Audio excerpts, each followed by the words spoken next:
사순절 묵상집 사순 시편을 마주하다. 3월 7일 오늘의 묵상은 시편 48편 외양에서 내면으로입니다.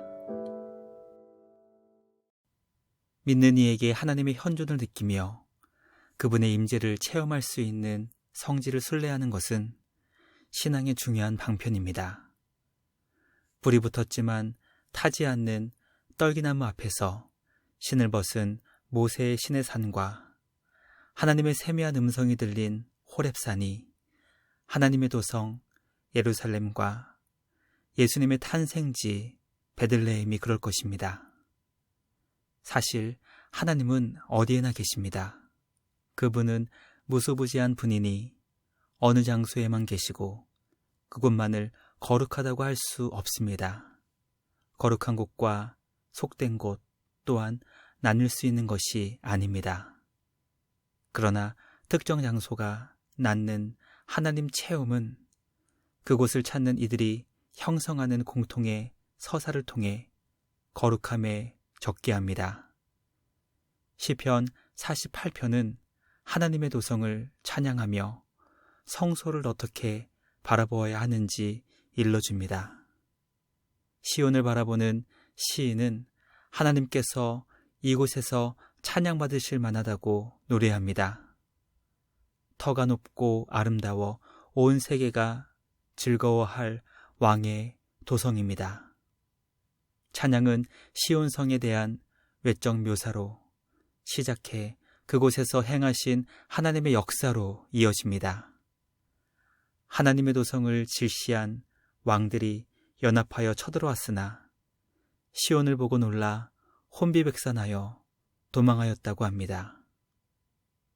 해산하는 여인이 공포와 고통에 사로잡히듯 당시 지중해 상권을 상징하는 크고 견고한 다시스의 배가 동풍으로 가차없이 깨어지듯 열방의 왕들이 도망하였습니다.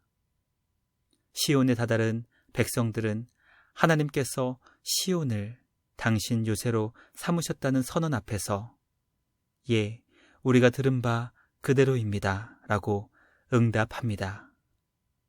성전은 들은 바와 본 바가 하나 되는 곳이며 생각하던 것과 실제가 하나 되는 곳입니다.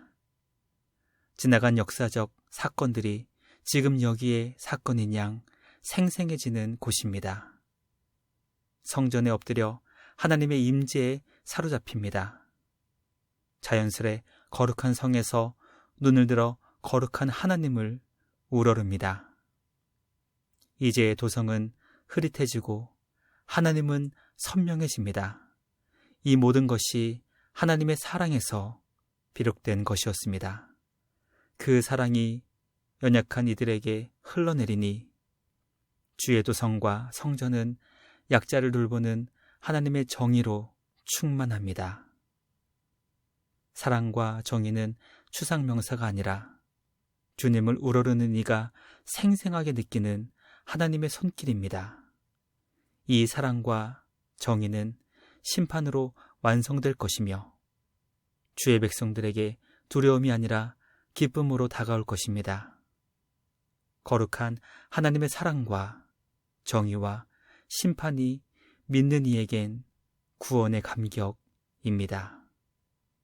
시인은 성소를 찾은 이들에게 둘러보고 도성의 힘인 망대를 세워보고 성벽의 든든함을 자세히 보고 궁궐을 살펴서 그 영광을 후대에 전하라고 권합니다.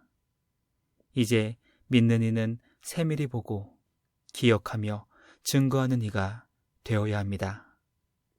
그는 단지 성전과 도성의 아름다움과 굳건함을 전하는 이가 아니라 시온에 보좌를 두신 하나님이 인자와 정의와 공정한 심판으로 당신의 백성들을 돌본다는 믿음을 세대를 넘어 전하려 합니다. 하나님의 돌봄은 순례의 시간, 성전에 머무는 시간에만 한정되지 않습니다.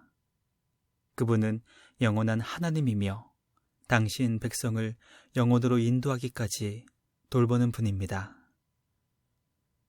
성전의 굳건함과 영광에서 영원하신 하나님께로 눈길을 드는 것이 순례가 낳는 힘입니다.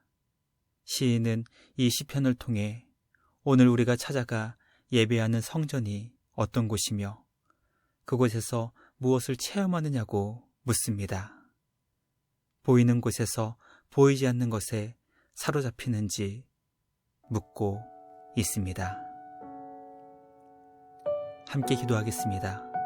주님, 저희가 예배하는 성전을 어떻게 보아야 하는지 일러주셔서 감사합니다.